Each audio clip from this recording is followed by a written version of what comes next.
Welcome to Larp Academia. Today we're going to talk about what you get as your level 2 monster options, all the level 2 monsters out there. And we'll be grading them on a scale. We talked about this in Monsters Level 1, so go check out that video if you have not already. Now, the first monster that you get to choose is the Great Cat. There's a lot of cat things, but honestly, the Great Cat is just not great. You see, the problem with the Great Cat is they have no shields, no armor, terrible weapon options, and they get immune to command, subdual, and shadow step 2 per refresh. That is awful. I mean, you have barbarian immunities and shadow step in order to evade an attack, but really 5 out of 9 classes in the game have released, so I mean, shadow step's not very useful. And you don't really have an escape, you don't really have anything offensive, you're a nerf barbarian, there's nothing really good about the Great Cat, and even if you want to go thematically, oh, I want to be a cat, there's so many better options for you. So the Great Cat, absolutely terrible, probably the greatest of all disappointments for monsters out there. Now the Dwarf. The Dwarf is very fun to garb up for. You can get a little beard, a tin hat, you could feel like a dwarf, it's great. You can wear up to 4 points of armor, use shields, have a great selection of weapons. I mean, it's ridiculous. And what's even better are your abilities. Now I'm just gonna put them all up there. It's ridiculous. You have so many abilities. You have great immunities, you have greater harden as a trait. That's a trait. That means you will always, can't be dispelled, have harden on your shield, which is nice, but you also have a hardened weapon, so you can block arrows with your sword and not have an issue. Now, I know you might have a shield, so it's not that big of a deal, but you can still, I mean, it's still great, because if someone has weapon destroying, that's cool, it's fine, it's great, it's wonderful. So greater harden is an amazing trait alone, but you can also give harden to other people, which is great. You can do that. You can also imbue your own armor or others, which it's just wonderful. The Dwarf is an amazing option. It is ridiculously powerful, scales well. You could even play this one at level 6. And the fact that despite all this, you have 2 mends per life means that you're actually able to kind of compare with almost anyone all throughout the game, even if there are level 6s. It's very powerful, a very awesome class, very fun to garb up for, not too hard. All you need is a small little tin hat, or you can even make it tin foil or foam, whatever, have fun with it. And, well, just make it look metal. Your game designer will probably allow that. And dwarves are just an awesome class, monster. Now, gnomes are the cousins of dwarves, so therefore you're going to have a lot of similarities. You're going to have some armor, a little bit less than dwarves, of course. They're going to have shields, yeah, a little bit less. They have weapon options, different than dwarves, not necessarily as good maybe. Up to you to make your decision on that. And gnomes are also fairly easy to garb up for. Now with all that, we have to look at what makes them different from dwarves. And you're thinking that, well, gnomes have less gear overall than dwarves, so that means they must have more interesting abilities. And to that, kind of. They do have a bit more interesting abilities. Now, gnomes have greater mend and word of mending that's chargeable, which is actually pretty hilarious. If you get a bard, you can really have some fun with that. And they also have an immunity, immune to command, standard for pretty much every monster, and they get Tinker. Now, Tinker is an interesting ability. It lets you be able to get a talisman for yourself, and you can pick from any one. You just get a talisman. Now, this is good in the sense that it is very versatile, but the gnome doesn't really excel in a certain area. They're there to help and support people, which is why they're useful on a team, especially if there's a dwarf on your team or a warrior or something. So gnomes are good in the team sense, but not too powerful on their own. They're a really good class with an interesting bit of versatility that will run out eventually.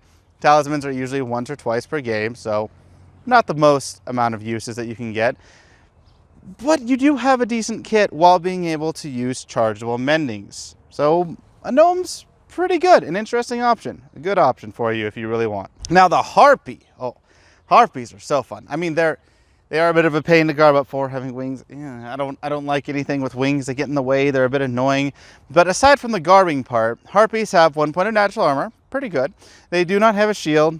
that's not an issue, actually. We'll get to that later. And you are able to have decent melee weapons as well as javelins when flying. Why javelins when flying? Usually you can't use throwing weapons when flying. Well, that's where the Harpy comes into being awesome. You have unlimited flight, obviously, and you have aerial superiority.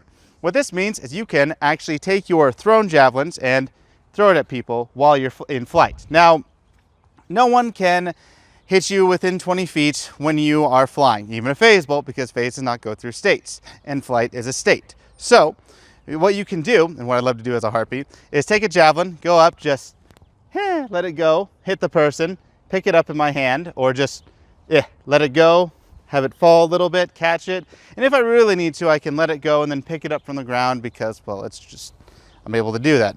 And Harpies are so wonderful. Then really picking it up depends on the game designer. Most game designers will let you pick it up since it makes sense.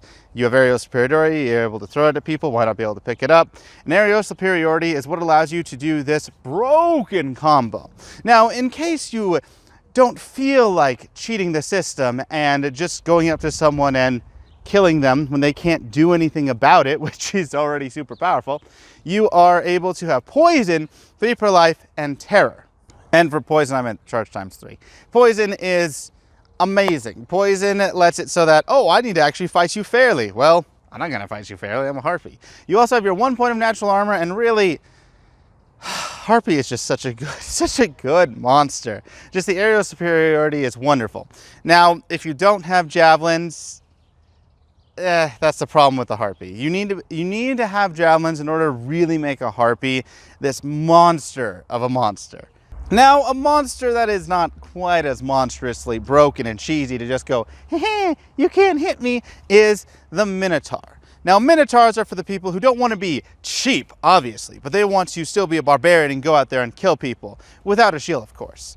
And that means that Minotaurs cannot use shields. Minotaurs are decently easy to garb up for, gain 2 points of natural armor, pretty good, more than 1, so alright, this is great. Armor breaking still affects it, so it's terrible.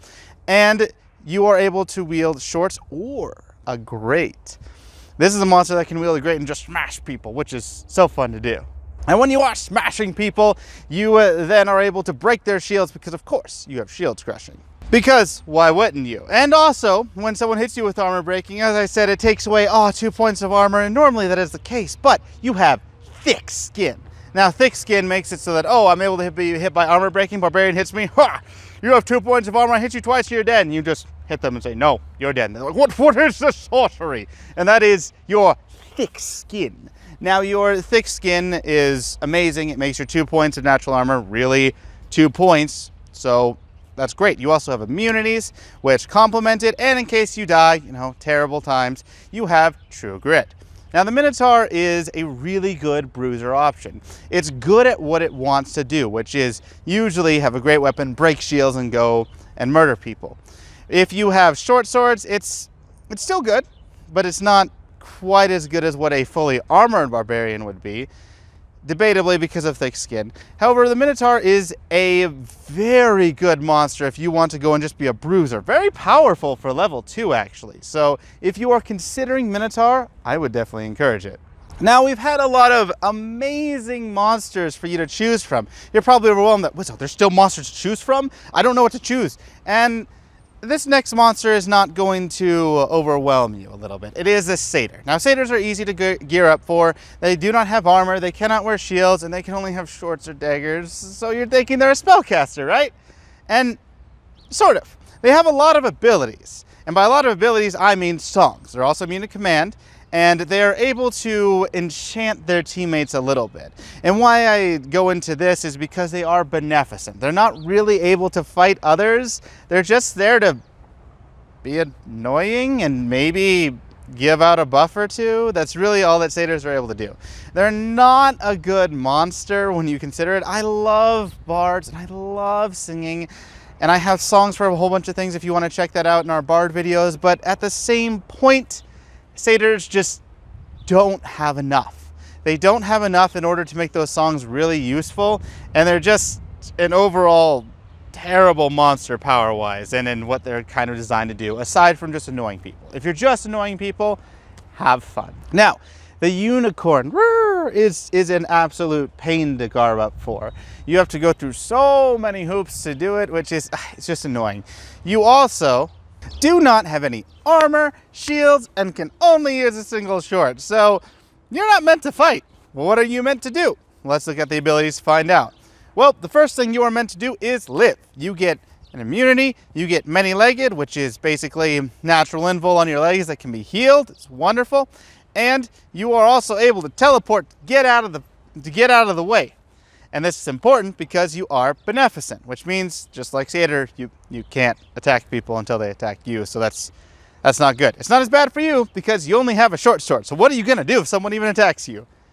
Say that, please stop? That's pretty much all you can do. Please stop, please don't hurt me. Or you can cast your Lost, which is, it's not going to be very useful because they're already attacking you, so there's not much of a range to actually cast Lost.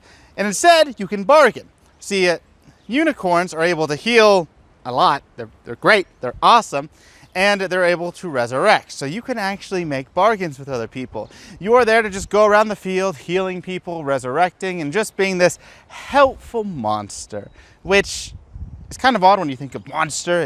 This one's a bit more helpful, but overall, unicorns are pretty powerful. The fact that they get unlimited heal is really good. They get chargeable resurrect, it's good. They have a way to get out of combat, like teleport, get out. And they're a good support monster out there. Not the most powerful, can still be useful while there's level 6s, but overall, unicorns, not a bad choice. Now, instead of being a beneficent creature, we're going to be something that stalks your prey, and that is the wolf. Now, the wolf is interesting. You have 1 point of natural invul, which is anywhere you're hit, you can just say no. Pretty wonderful for that. If someone shoves, that takes away your natural invul, which kind of sucks. And you're unable to use shields, which also sucks. But at the same point, you can wield shorts and a few other weapons. Not that many, but you get the idea. So what is the wolf meant to do? The wolf is meant to be a caster, right? Well, you're a wolf. You're not a caster. You have many-legged, of course, kind of like the unicorn that we just talked about. But you also have other things to help you with the perceived role of the wolf. Now, you get immune to command. Great, another immunity, the most common out there for monsters. But you also have blink and tracking. Now, this is kind of confusing. You're a mix between an assassin and a scout where you track things, but you can get out of the way if you need to. And that's a cool idea in theory, but what would that even do on the battlefield? Are you meant to just harass people? Well, sort of, but what's the point of tracking then? And this is kind of a mix mash of ideas. The best way that I've seen a wolf is someone who guards the flanks. Someone who, if there's too many people coming, can say nope and blink out.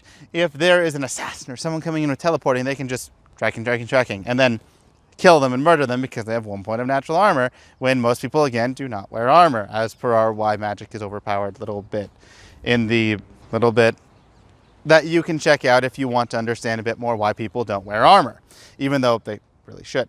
So with this in mind, the wolf, it has a place, and it can also be sort of useful by itself or just harassing players, but it's just not the strongest of monsters. It's interesting at level 6. Is it good? Sort of. Not the best. It doesn't scale too well. It's not the most powerful by itself. It does have a place which is very odd and specific for it to be very useful. So it's an option to you if you want to play the wolf. It's not terrible as far as monsters go, but it's also definitely not the strongest. And with that, that is all the monsters we have for level 2. I would love to hear what you thought about Amtgard level 2 monsters. Which one's your favorite? Which one is absolute trash? Which one did we get wrong? I would love to hear about your thoughts in the comments below. And don't forget to like, subscribe, and ring this notification bell so that you can stay up to date as we get into more monsters.